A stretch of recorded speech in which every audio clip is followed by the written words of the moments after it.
to Redlining. You might notice something a little different. I'm sitting on the other side of the room because apparently females have a better side. Isn't that right, Evie Harvey-Salter? Indeed it is. Sorry, I just kicked the wonderful woman we have on the other side of the table. We do. Let's just kick straight into it. We have someone quite eclectic this evening. We've got the one and only Patsy Skeet. Welcome to the show. Hello. Welcome. How are you? Thank you. Thanks for having me. No problem at all. Good to be here. What's with your little friend there, your little buddy? Yeah, I just brought Sally with me. This is my horse. She comes everywhere. Yep. She's, I thought it would be rude to leave her at home. All alone. So you said you just came from work. I take it you weren't dressed like this for work, were you? Not totally, no, Yeah. not all the time. This is, I definitely did dress up a little bit. Oh, it's such cool. I just noticed it's eggs and then you've got a chip clip. Yeah.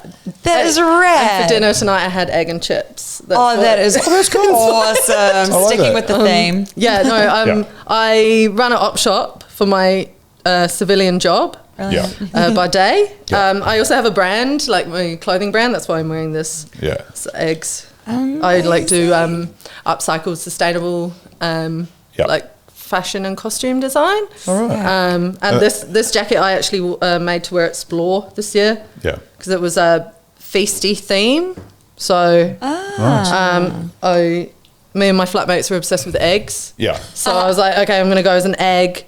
And then I made like loads of these little brooches and I gave them out to the crowd during my set, and I played Rex the dog, Pure Ecstasy, and I was like, ecstasy. Ecstasy. And, and everyone was ecstatic. they were, exactly. Excuse the puns. So Splore, was that your first Splore? That was my second Splore. Second Splore. It was behind the booth. Yeah. Smaller crowd this year. How did you find that? I found it actually quite nice because there was like, I get quite overwhelmed in like big kind of crowds and environments, especially when I'm trying to get my head in the game. Like this year I had 2 massive sets. Like I got booked by Splore and Lucky Star this year for 2 different sets. I did Friday night 12 till 2 and then Saturday night 12 till 2 different shows. Like Friday night was more of a DJ set on Lucky Star, but we still had loads of shenanigans, and that's where the egg jacket came in. And then Saturday night I did the Patsy Skeet experience, which involves having loads of performers and things like that. So we still had like good turnouts in the crowd. And the music didn't go as late this year, I think, but definitely everyone was just like mellow vibe, like after the last few years we've had like in the festival scene. It was actually quite a nice break from the, like, last year we had that crazy mud cyclone.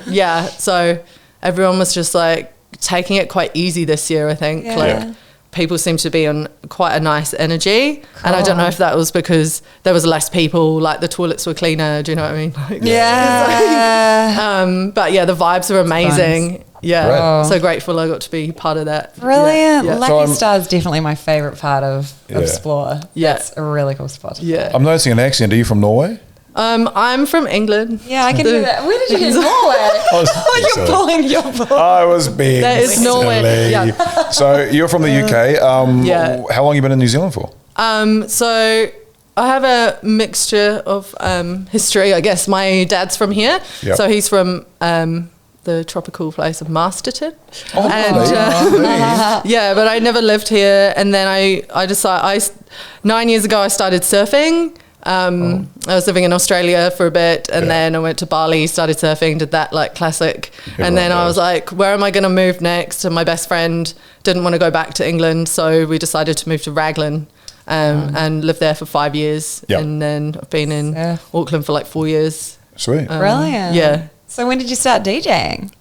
It was a COVID thing, like a lot of people. That's a common thing. I was just, so I was living in Raglan. We had lockdown.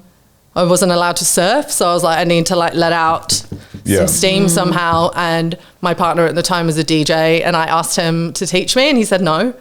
Fair enough. So then I went and asked my mate Ross. This is Ross. And every Wednesday I went to our friend's house bus, and he and my friend Lucas taught me and my friend Eleanor how to DJ.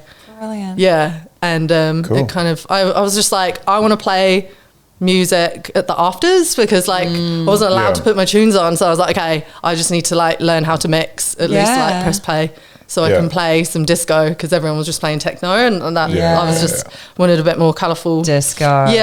And then it kind of just it just went on from there. Now I'm playing Explore. That's cool. So what came first, the aesthetic or the DJ? I've always been super weird, so I guess that. I've like definitely been leaning into my artistry through dressing. Now I'm performing on stage. Like I got my degree at London College of Fashion. I studied costume. So I have like a background of working in the costume department for like theatre and film. Oh, that's cool. Amazing. And then I kind of moved away from that, started working in the art department and then started getting back into costume, but like with myself, and now designing like costumes for like performers that come on stage during my set. So did you ever jump into the industry, like the film industry, doing costume and art department here? Just a little bit. And then we had that really awful year last year where it all strikes that's right. weather and stuff, so that's how I ended up working in the op shop now, which I love. Brilliant. That's fun. So whereabouts is the op shop? It's obviously in Auckland somewhere? It's like in the central bits. Brilliant. And do you make clothes and try and like get them out there, or do you have your own like label or what? I'm actually wearing fresh off the press. Oh, that's nice. Thunder T-shirt Horse. number 1. Yeah, that's my brand that I started, Thunder Horse. That's cool. Is it anything to do with Sally? It's Sally is the horse. It is. And the thunder comes from David Bowie. Oh, the lightning bolt. Yes. We've got just think of like Ziggy. Oh, nice. Cool. You're giving me Ziggy vibes. So it just like popped into my head one day. I was like thinking like, what am I going to call my brand? Maybe I'll just call it like Ellie or like Skeet or whatever. And then I was like, Thunder Horse just came into my head. So I've just like done a drop of like t-shirts this week. I just got them back from Print Popper.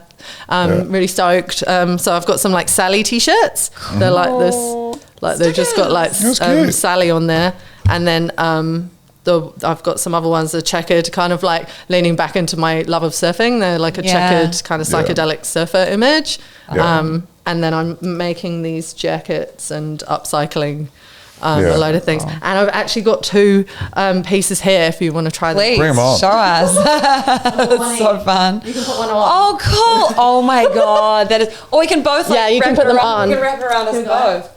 This is so cool. Oh, hang on. So what is this? So these are called the Pom-Pom Monsters. Oh my God. And you can wear them like so weighty. So I wear these on stage. Like a scarf or like a shawl? like they're quite fluffy. Wow. Oh my gosh, you know how like costume departments have a certain smell? Yeah. You can actually smell a costume department on this. They have been washed, No, but it's like a nostalgic smell. I feel like a kinky Muppet. Yeah, that's a vibe. Muppet. Yeah, exactly. Yeah. I think mine's draping over the chair more than it's they're made of like elasticated fabric, so you can like kind of play around with them. And they're obviously like fluoro, so in the neon lights, they look sick. Me. Yeah. Wow. Oh, I love how weighty it is. Yeah.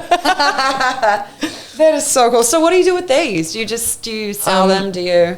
Everything at the moment is just kind of made for my performances. Cool. Eventually I'd love to like put a collection together and like I have like one of my like dreams and goals is to show at Fashion Week.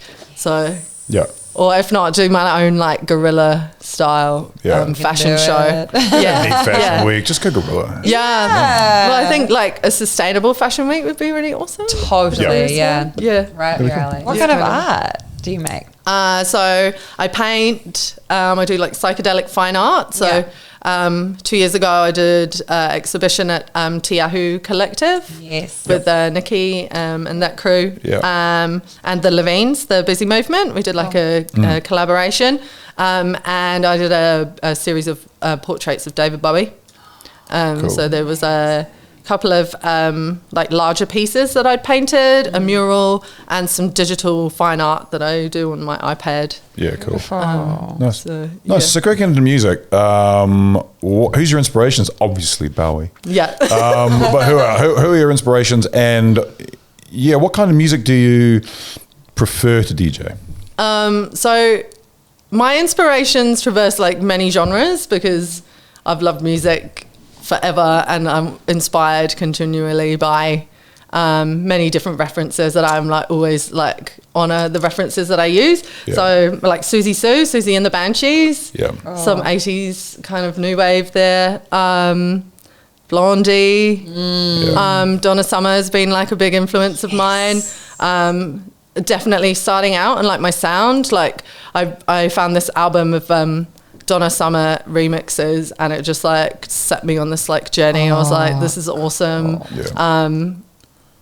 She's obviously like the queen of disco, so I have to honor that. And like for a few years I was doing the more like funky kind of more daytime disco, but now I've been like starting to go into my nighttime vibes with the fluoro and the neon lights and lasers and things like that. So I've been going back to like what I've loved, which is like UK bass music and like rave kind of UK kind of vibes, going back into like what I've loved there and then trying to mix it all together. So that's kind of like where my journey's going. Lots of breaks at the moment.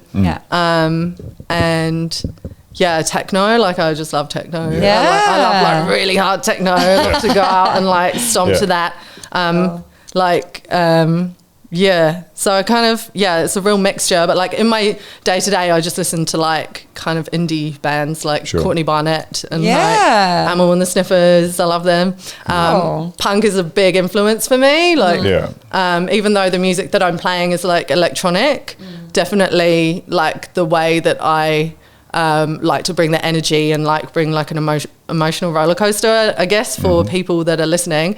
Definitely punk and like punk shows that I've been to, definitely influencing that. I can see that. I love it. So how often are you still down in Raglan quite a bit, or are you just up here now? I like to go to Raglan. I feel like it's my like going to see my family when I go to Raglan. So I try and go there as much as I can to connect with that crew. I was last there for This Must Be It, which is a little event put on by Dark Faces, Finn and Yana, in, was it March, I think? There's the band from last year. That was really awesome. We were like right on the coast, overlooking on our friend's land, overlooking the ocean. You could see Mount Taranaki like in the distance. Had like, it was, that was epic. I always love going there. Always feel really good to see that crew. I don't think I've ever been to Raglan. Believe it or not. Oh my gosh. I know. I need to change that stat. I was never there that regular, actually. Like, I remember, I've only been there a couple of times in my life, and that was for work. Yeah. I need to go. You've inspired me now. I remember someone talking years ago about Soulscape. Oh, yeah. Yeah, which I'm sure you're familiar with. Yeah, it's the first place I lived when I moved to New Zealand. Did you ever go down to the yacht club? Oh my gosh, that was my first ever gig. I was going to say, I bet that was. Yeah, it was at the Yachty. It was closing out the Sunday sessions in 2021. And that was like I played like house parties, and then I played this little cafe thing with my ex, but that was like, that really changed a lot for me because I did lots of things for the first time that I hadn't tried. Like I mixed David Bowie in, and I brought in some classical music in the middle of my set, and like Andy Mack, like the runner of the Yachty. He was like going crazy. He was like, turn it up. He was like literally loving it, and he still talks about it. And he's like, Patsy, that was so legendary. Cool. That's been like a really like spiritual home for me, music wise, in New Zealand. And it's. I don't know if you've seen, they're going through a bit of controversy at the moment. We've had Andy on the show actually. Last year. And during the beginning of that controversy. And it seems like it's coming to a head now, and not in his favour, unfortunately. But you know, watch that space. We'll see how it goes when we get him back on. I'd love to have a good rant with him. Oh my gosh, Andy's a classic. I love him. Oh, that's cool. So you've got like roots there at the yacht club. Like that's like my favourite place to play anywhere. Like I did a couple of sets this summer on the Sunday sessions because Finn and Yana, Dark Faces, they've been running it. Yeah. So, I did one in December, and that was like legendary, that one as well. It was like, I brought all my pom-pom stuff and all my different costumes, and I was ducking down, getting changed, and I had a later night set as well. I was like, I was on after Out of Sorts, and I was just like, oh my God, it's really cool. It was like Raina, Harry Charles, Out of Sorts, and me. And I was like, how I got here, this is like really, really cool. And and they come up to me afterwards and like said how much they liked my set as well. And I was just like, that was really amazing. It was such a big compliment, And then we did another Sunday session in January where I went back to back with Dolphin Therapy. Jeff, and that was just like, that was so much fun as well. Wicked. And I just hope I get to play that one more time before, if it goes. But it's still open now, isn't it? It's still there. Yeah, it's like in the, I don't know, what's, in limbo, huh? He should have a massive, like, going out. My gosh, fading away session. We'll all go down, set up the cameras, film the whole fucking thing. For sure. Give his landlords the finger. You know. Oh my gosh, great. Have you ever hosted like your own? Because you're very eccentric, so I could assume you'd just host the most incredible event. I've actually not. You rather just bring the party to other people's events. I've been like going through this for the last few years. Like I really want to run my own events. I've written so many ideas down in books and like come up with lineups and like all these like immersive art ideas to go alongside it, and like what venues I would use and like who I would have doing the sound and the lighting and all of this. But it's just so much risk in this like climate that we're in. Like I don't have any financial leeway to like, I have to be really strategic with what I'm going to put my energy into in that regard. But I would love to like run some big, like crazy things. Maybe one day I'll get there once we get the other side of whatever the hell's going on. I could so But it feels like to start out, you want to like get involved with places like Explore and say, hey, can I have my own stage for like half a day, set up your way, and then have acts that sort of contribute to what you're trying to get across. Yeah. You know, start it off like that, and then if it works, then hey, there's an audience for it, and you can, the risk is mitigated. Yeah. A little more. Yeah, for sure. Yeah, I'm like super grateful that I get to perform at festivals. Like that's where I really feel like is just my calling. That's where I can like go big and like extra, and I'm so grateful that I get like professional like lighting and sound and like, these events, they bring in the best of the best. And then I get to come and perform on that stage, and I don't have to do all that side of everything. I get to just think about my performance. But I definitely have lots of ideas ticking away in there. So are you more of a daytime you prefer or nighttime in terms of DJing your sets? I'm definitely realizing I love nighttime. Cool. I'm not like a 4 a.m. kind of like. Neither are we, apparently. Yeah. Nope. No, but like I really enjoyed Explore this year doing the midnight slots. Yeah. And like for I did the countdown slot on the hub. Cool. Oh, cool. So I definitely enjoy that kind of not like so deep in the rave, but like that part where everyone's really excited and they're still looking fresh and they've got their costumes on and you can really like engage with people. 12 o'clock fresh, 1 o'clock not so fresh. After I think not so fresh. Not so fresh. I can't take you seriously with it. I can't take myself seriously. I'm like every time you talk and I look at you, I'm like, but I heard this segment on George recently of in Europe how they're doing daytime sessions. So they'll open the club from midday till 6 p.m. and everyone will just get it done rather than, like 8 till 2 or 10 till 4. And they'll just get it done during the day and then go home, have dinner, sleep, and then wake up fresh. It's because the audience is now in their 50s. Yeah. They're getting old. The audience is now broad with electronic music. It used to be very, very small, and now it's like, oh, yeah. Babysitters. This person's 60. Yeah. Oh, no, I'm talking about Europe. Yeah. Yeah, They're all like, They're all like geriatric. They slow down. You people like Carl Cox and Fatboy Slim and even Moose T, and they were on the show. Geriatric. And they're like, they're touching the 60s plus, and it's like, well, they can't start at 2, finish at 10. Getting old. To have babysitters, yeah. I mean, like, that's a vibe. Day raves are awesome as well, and I'm definitely into like conscious partying as well. Like going out sober and like really connecting with the music, connecting with others or not. Like it also like totally like allowed to just not talk to anyone and dance in the corner, which I do sometimes. I think that's really nice that because the nightlife scene, like that's the music that we love. Electronic music's always been connected to nightlife culture. Nightlife culture's always been taboo. It's always been you're making too much noise, you're having too much fun, like all of that. And there's never been like, I guess like much, like, where's my words? Like conversation, and like there's never really been much like inquisition from people that are maybe against it from the media, from like politicians and things, like really going against that. But like that's really where like someone like me, like that's where I've met like all my best friends. Like that's where it's like my church. Like I go to listen to electronic music and I dance. Like I love dancing, and I love nighttime. I love the colourful lights. I love how there's like less people around, like there's less cars around, like the beautiful stars, and we get to like enjoy that by being up at night. But then along with that, it's like everyone else is asleep. So I guess having daytime raves, then maybe it's like broadening the spectrum of people that get to enjoy that side of music and arts, and then maybe like bridges the gap between the day and night. Yeah. I prefer that, to be honest. Like I find being in clubs and bars and just talking, like when you're saying somebody just like being in the corner of the room just dancing, that's a dream. It's not talking to anybody.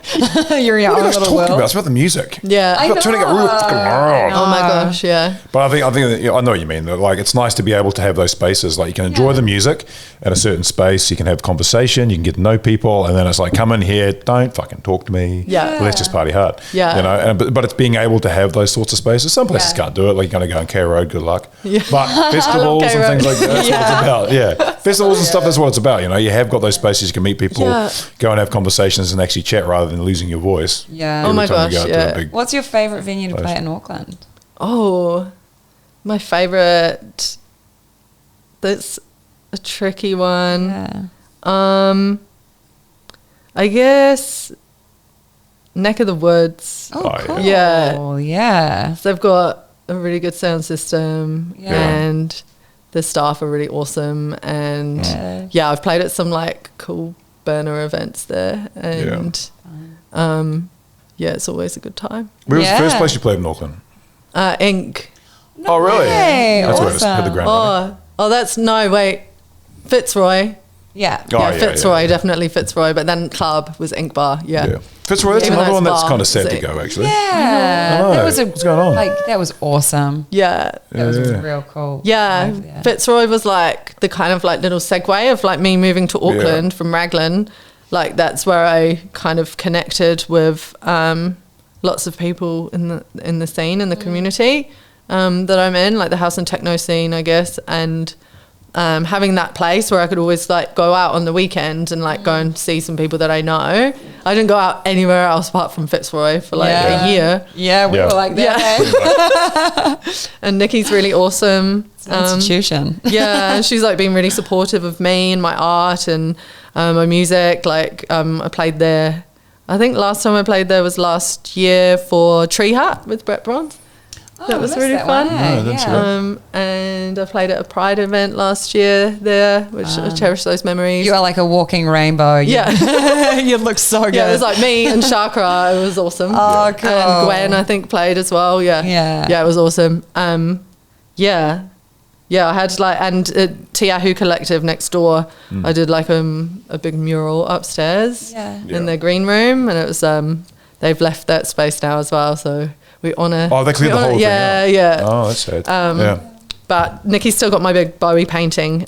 She's taken it to Ahu. I'm sure I've seen this. I'm sure I've seen this painting. Yeah, it's like Bowie looking into space with like psychedelic swirls. We'll have to bring it up in the podcast so like we can actually give people a visual because I'm sure it's epic. Yeah, I live painted that at Spirit Fest 2 years ago. Oh, cool. Took me 4 days, and I was like, okay, I'm gonna get this done. At Spirit. Yeah. Cool. And I'd never been to a hippie kind of festival like that before. Yeah. But I went there to do live painting with 3 lefts. And it was really cool. And it was really amazing to have that experience going somewhere that's like a sober, conscious festival where like normally festivals don't have that as their main emphasis.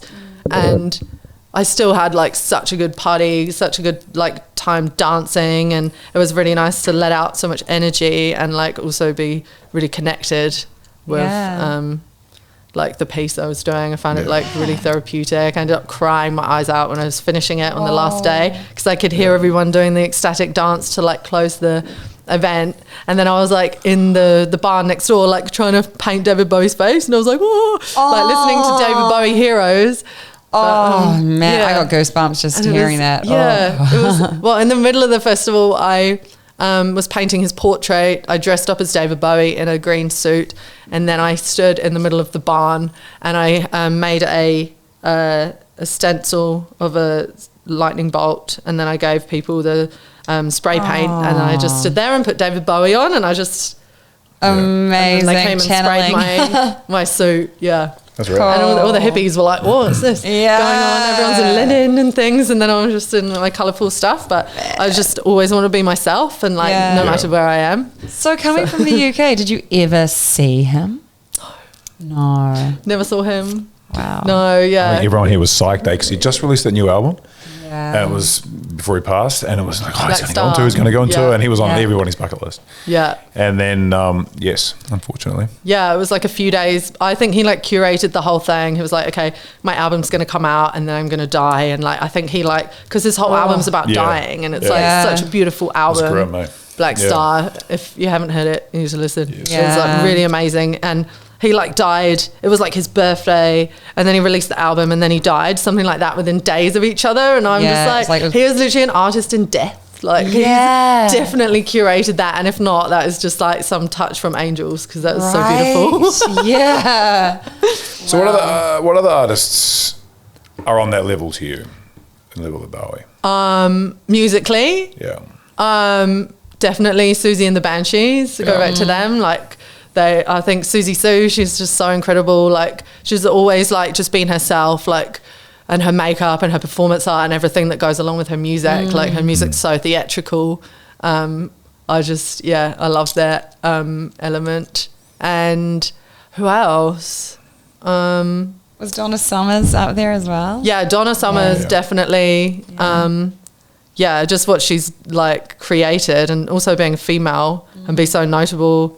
Like, especially for what we know now as electronic music, she's like been referenced like continually forever. Yeah. And she's definitely up there. And Boney M, I'm going to see them next month. Yeah, that's right. That's going to be amazing. Yeah, they were like the original inspiration for me to start DJing. Musically, I was like, okay, I want to mix daddy cool into techno. And I was like, this is my challenge. And my friend Ross, who taught me how to mix, he was like, okay, you got to get 20 songs, put them together. And Daddy Cool was in there. And I still play Daddy Cool in my sets. And I've like developed a lot of characteristics that I use within my sets, like lots of comedy and like playing with the crowd and stuff. And that's definitely come from, the Boney M kind of energy. Cool. They're definitely very playful. I actually just noticed, as you were talking just then, you've got the lightning bolt on you. It's like you're married to Bowie. That is so cool. That's pretty much right amazing. There. Die Hard. I think this it's also a rune. My friend put it on there, and can't remember what it means. I noticed a rune on your wrist as well. Oh yeah, this one's algaes. Yeah. This one means putting your like hands up to the universe and letting it guide you. Yeah, that's cool. Yeah, my friend did this one. Yeah, I was like, oh, cool. I didn't actually even realize that was a rune, but that's awesome. Yeah. It gives it more meaning. Yeah, there's Brilliant. she snuck a few in here, Venus. Wow. Yeah, and then I've got that lightning bolt as well. Oh, yeah. And then I've got like Rebel on the bottom of my leg, and then I've got Bowie Forever on my knees. So. Oh, I'm surprised you don't obsessed have much. I'm surprised you don't have a portrait of him. Bit obsessed. Yeah. Yet. That will come at some point, I'm sure. Yeah. And then I don't know, other music inspirations. Yeah. It's funny because like I can think of like a load of things in my head before, and then I just can't remember. But I'm not sure. So you've only been doing it. You've been doing it for what? Say 4 years, 5 years since you started 4 DJing years. probably over lockdown, right? Yeah. What was it like finding your sound? Like where did you begin? Did you begin with basics? And what were the challenges with actually DJing? Learning the gear, I'm sure you had somebody helping you out, as you said before. Yeah. But what were the biggest challenges for you? Challenges, definitely finding the music, because I knew what kind of sound that I wanted to get. In the beginning, it was like really funky house disco, not so much techno. And I just went back into my archives of my brain and my Spotify, which I've had for like 10 years, of like what music have I been liking, what's electronic that I've really loved for a long time. And like when I was younger, I really liked more kind of downbeat stuff like Lemon Jelly and Boards of Canada and things like that. So I kind of went back into those like archives in my brain. So then I started putting, because obviously I was just starting out, so I might only get to play at 6 a.m. So that was quite helpful. So then the challenge for me was then I started getting booked all the time for 12 o'clock. That was my like 12 midday festivals, parties, events. Oh, that was me. I was like the fun disco girl. Yeah, I was just like fun disco, which was cool. But then I was like, fuck, like I really don't want to be playing at 12 midday. I want to spend time getting ready. I want to like do more performance, and I really want to develop my sound into a more nighttime sound. I really want to play clubs. So then I set myself a challenge 2 years ago. I was like, okay, I want to play as many gigs as I can. I want to just say yes to everything, and I want to try and find my nighttime sound. So I just really go into Beatport, listen to like techno DJs and stuff that I know from the UK, like labels that I like from there, like Swamp 81 was like real like real like kind of dark, but I was like, okay, this is how I'm going to bring my sound into like the more nighttime. And then I went through this big phase of loving Italo disco. So that's how I went from my daytime disco. I was like, this is a more nighttime sound. So I'm like traveling along and then finding that. And then I was like, of course, it's this like really niche, small type of disco. It's like from Italy that no one hardly knows. So that also was quite hard. Not being like in the status quo of like playing like melodic house and techno that lots of people love, and like the down tempo organic and all of that, which is cool. Love to listen to that, but I never listen to it by myself. Like it's not like I love to go and watch like people play it at festivals and stuff, but that's not what I play. So then it's been quite hard in that instance. It was quite hard to get booked, I guess, because I'm playing something completely different to what the people that I'm connected to. But then I found the burner of community, like went to Kiwi Burn, and then it was just like, I saw the sticker on your little vehicle. So Sally used to have wooden wheels, and then I went to Kiwi Burn last year, and my best friend Naomi Pitcher, she hula hoops with me and stuff when I perform. When I DJ, she performs with me. She bought me this electric car. So they made Sally into an art car, and then she actually did work, but someone's broke it, probably me. It does have a remote, and then she'd like drive on the DJ booth while I was like DJing. Oh. So like Kiwi Band was really awesome because you can like be so explorative, like with so you genres. Played there? Yeah, I played like I was going to do 5 sets, but I ended up doing 4 because my camp No Fun. We cancelled all of our events because everything fell down in the storm. So yeah, I did like a set with the Funk Hut. So that I did like a more techno kind of synthy Italo disco kind of vibe, and I got to play before Tom Cosm as well, which I was like, whoa. That was Dark Faces again, like hooking me up with this amazing slot. And then I played at like the Rusty Joint, and I brought my like guitarsy kind of like funky sound there. And then I did a set in the Closet, which is like this camp where you go, it's like a fully enclosed tent, and then you go in through this door and it's like a full wardrobe, and you're in this like costume party, and you can like get dressed up, and it's like super camp, and it's awesome. Playing there. And then I did a Sunday morning marathon set on the Hijinks stage when they were doing espresso martinis for breakfast. Oh, I just played my like daytime funky stuff. That's your vibe. That are you? Yeah, it was so much fun. We only had like 20 people listening. They were all lying around like half cooked from the night before, but it was awesome. Yeah, so definitely the burner scene is like, it's been really like special for me because I've been able to like be myself and like push myself and like be weirder and weirder. And I'm like, okay, this is actually me. This is how I like to perform. This is how I like to play. I can play any genre. I can play with it. I can bring random things together. I can have my little horse. Couldn't get people to dress up in pom-pom thing. You know, it's like, it's been really special. And then now that's kind of like, I feel like that I kind of proved myself a lot because I was getting these like late night sets there, and then that's like been like my kind of showing what I can do, and then getting like the bigger sets at the festivals and stuff. And Lucky Star, I have to give a lot of respect to Lucky Star. They've really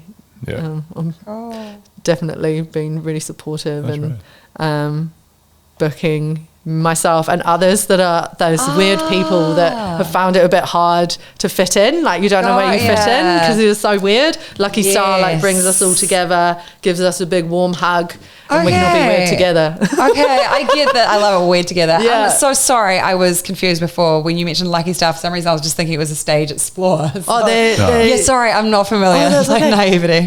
So Lucky Star is run by Miles and Jonas, and they their business, like they're kind of what was it, like 8 months of the year or something, they're touring New Zealand as the Extravaganza Fair. I love that. I think we went to that. Yeah, it's like the gypsy. The Extravaganza Fair is like the they all live in house trucks. It's cool. We went to one in Waihi. Nice. So they have their coffee cart, which is called Lucky Star. And then that's where that all grew from there. I don't know the exact details. You have to ask Miles and Jonas. That would be a really good interview. Are they the ones with the child and they do the theatre shows? No, that's another. They have a family, the Ashton Family Circus. They do a part. Yeah, they're incredible. So they have like musicians, they have circus acts, they've got Jeremy Penguin. They've got loads of fun activities for kids and stuff. Brilliant. So then they've now brought like a little section of that. They've been doing it for years now. They bring it to Explore, and they've been doing it at Shipwrecked, and they've done their own Lucky Star variety show. Last year they run their own little festival. Was it last year? Wait, where are we? 23. Which I think they might be doing another one next year. Fun. And that's kind of growing. That's a beast that's growing. Like it used to be a renegade stage, so they just like Explore, like they just had music as part of their market area. But now it's like officially this year got like made official. So they worked really hard to get there. They sound like they've come a long way. So what have you got planned coming up? Have you planned to revisit those festivals and gigs for next summer, or have you got new things planned, or what's going on, Patsy? I've got this like manifestation that I'm trying to get to Mardi Gras 2025 in New Orleans. That'd be fucking stop it. I met this really amazing friend last year, Nat, and she's from New Orleans. She lives there. And she's shown me what goes on there, and I'm like, my people, I need to come to my people. Oh, yeah. So awesome. And yeah, I really want to do a float. I want to take Sally and turn her into a float and get involved in that. So I'm kind of trying to get that, but that'll be the end of summer. Explore's obviously not on next year, which is really sad. But they kind of needed to do that though. I'm glad they did that because they bring it back. It's going to be by every 2 years, eh? Yeah, I think they they are doing the right thing. They're thinking of the bigger picture by doing that. Because it used to be every 2 years. Yeah, and I think it was better because you really built up the anticipation for going to it. Yeah, and when it became every year, it actually felt like it was getting a little bit more like mainstream. Yeah, I've been going to Explore since 2018. Yeah. And definitely that was like on the crux of it becoming a little bit commercial, what people said. But like I've come from England where all the festivals are big and commercial. So Explore was still like really magical and small for me. Yeah. And then it like kind of peaked there, and now it's going back to that kind of grassroots energy. Yeah. And I feel like there's more emphasis on like these little discoverable artworks in the bushes and like, you know, the fairy grotto is amazing. Magical. And the stage design and everything. I feel like they're really like, they're very good at like understanding what people want and need and like curating the space. And that's why they'll always be amazing. Brilliant. I'm trying to pick up where the accent's from in the UK. So what part of England? Southeast. Oh yeah. So East Sussex. Nice. Eastbourne is my hometown. But, and I grew up like going out in Brighton. Yeah. Which is down the road. Colourful, creative, amazing nightlife. Yeah. Well, there was when I was like 19. I don't know how it is now, but I definitely know like lots of the clubs I used to go to have closed down, gentrification. Yeah. But still love Brighton. Yeah. Rich is from Brighton. He is indeed. The big Rich. Yeah. Oh, yeah, Rich. nice. Yeah. The other big part of Redlining. The other guy. The other guy. The founder. Yeah. My other husband. Yeah. That's brilliant. So, do you get back to the UK often, or do you have any? Would you be able to play? Would you be able to break out your decks in the UK? Well, I haven't been home in 5 years. Yeah. So if you're listening to me before, literally just you've started. I've only just started like just after I got back from the UK. Yeah. So I got kind of, you know, everything's been going on. Haven't been home, and I really want to go home. Last time I went home, I was like, I'm a surfer, and everyone was like, oh, you're a surfer. And now I'm going to go back, and then I'm going to be a DJ, and they're going to be like, whoa, okay, what are you next? Who knows? I'm a unicorn. Yeah. Yeah. And I flirt rainbows. Yeah. Hopefully that'll be a dream, wouldn't it? Let's go. Yeah, I'm going to go back there hopefully one day soon. I really miss my family. Haven't seen them. Saw my brother last year, which was cool, but I haven't seen like my mum, my uncle, my auntie for like 5 years. My friends back home, like they've been having babies and stuff like that. And so I would love to go home. Auntie Patsy. Yeah, I know, it's so fun. But they all know me from like being Patsy as a 14-year-old kid as well. So they're all like, this is your destiny. I'm like, yes, thank you. That's your calling. Yeah, so hopefully I was like wanting to go home this like skip winter, but I just can't. It's too expensive. I don't know how everyone's affording to go there, especially with the Olympics right now. So many people in France. Yeah. Even like to London, everyone's going to Europe like over the next couple of months. Where do we get this money from? Like we're in a recession. Tell us your secrets. Borrowed money, borrowed time. I think so. I think they're all getting credit. Pay for it later. Yeah. Absolutely, what's going on. I'm definitely not going to do that. I think that anxiety in my life. But yeah, I'm just trying to manifest Mardi Gras 25 and then I can like go home on the way or something. When's Mardi Gras? When? It's like in March. March. Yeah. Oh yeah, so it's recently. Beginning of March. Yeah. It changes because it's on like Shrove Tuesday, I think is the actual day. Yeah. But then they have like a month long of like fun events and stuff like that. So that'd be sick. So what do you have coming up? Sorry. No, go. I've got a few gigs coming up. I just had like a little bit of time off after summer because that was I didn't do that many festivals this year, but I did big things and I was very tired.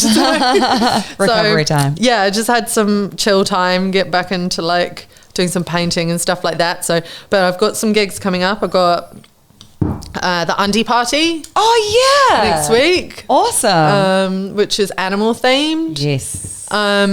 What animal would you go as? So conflicted because I feel like it would be good if I went as a horse because I've got my horse heads and everything.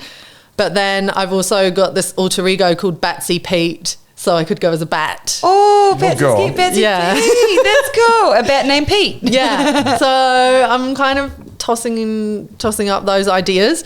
And that's sold out, so that's really exciting. Brilliant. And then after that, I've got a gig at Ahu, the Nikki's bar. It's called Hawke's Bay Hillbillies. Fun. So there's a crew from Hawke's Bay coming up, and then they've booked me, Nixon, and I can't remember the other people's name. But we're the City Slickers. So so that's gonna be fun. And then I've got the Brazen gig in Tauranga on the 15th of June. That is a Brazen Festival. They're doing a little tour this year instead of putting on a main event of doing a pop-up, like doing a little tour throughout the country. So this will be myself featuring Ruby Rebel and Naomi Pitcher.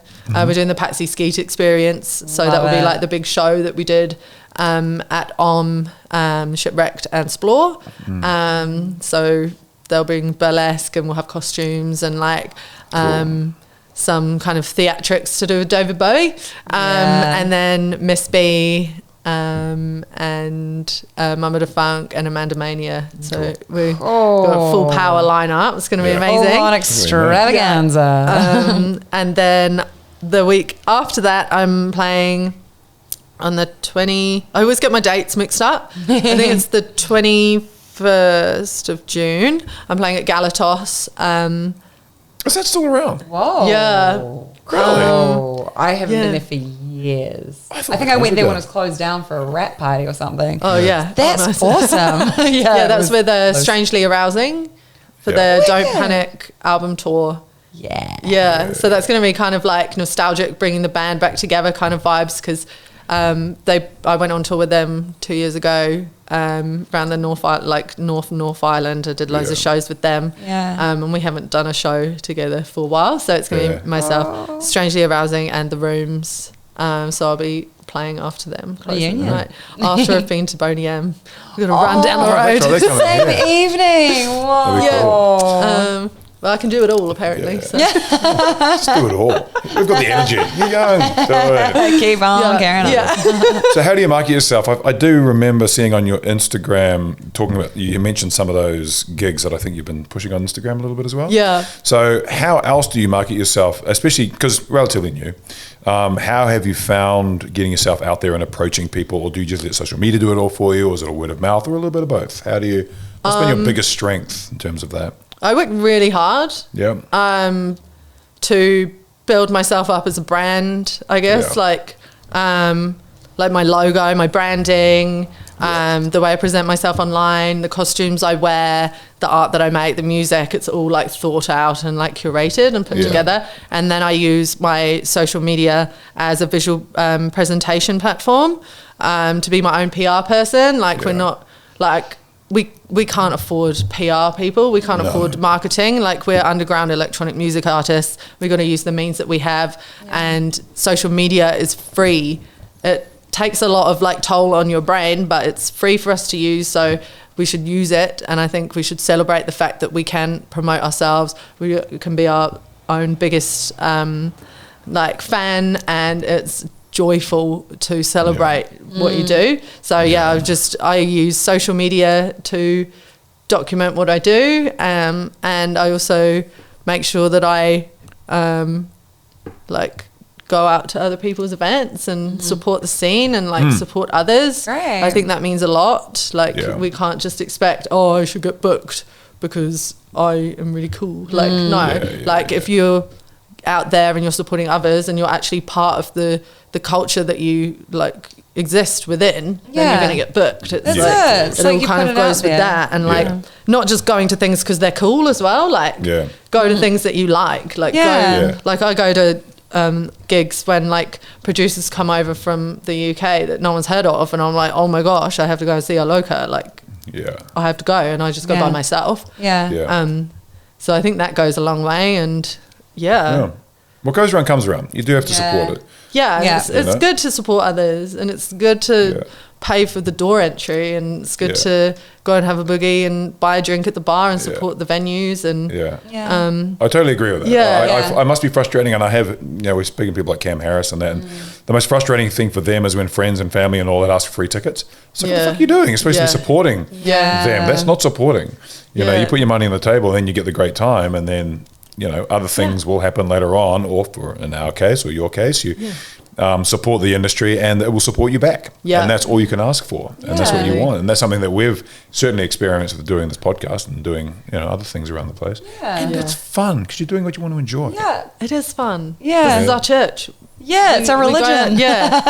I put that in my in the census 2011, I put my religion as raver. The raver religion. So I'm quite hot on that. I think, well, it's like tickets aren't even that much to like get in either. Like I definitely have. I won't deny that I haven't ever been on a guest list ever to get into places. But I also appreciate the fact that we do need to pay for tickets. We do need support our friends, support the scene, keep it going. I think if people get free tickets or they get on guest lists or anything like that, they have an obligation to give something back, whether it is promoting, like when we go, we get tickets all the time, but it's like we video there, or we promote it, or we talk about the people, do interviews with people. It's like a win-win. If you can give something back, then that's what you want. And that is the win-win. I always take my phone, I'm like, videoing, taking loads of photos. I'll take loads of content for my friends or whoever it is that's playing, and I'll always send it to them. I feel like that's my giving back, because you don't always have someone like Naomi Pitcher by your side taking videos of you while you're playing your music, which I'm so grateful, and that I have a best friend that's been really supportive like that, and she'll like video me and I won't even realise that it's going on, and it's like right next to me in the booth, like I'm just like so, but I think it's good to whatever you can do to give back, then it's always appreciated, especially now because it's hard, man. It's hard out there. Totally. Well, Patsy Skeet, thank you very much for coming in and joining us and visiting us and telling us all about things going on. You are the most colourful we've had. Absolutely. We love it. And best of luck for everything in the future. And I think we're going to be seeing you at a few gigs coming up as well. So well played. And you give to us and we will give back. Thank you for having me.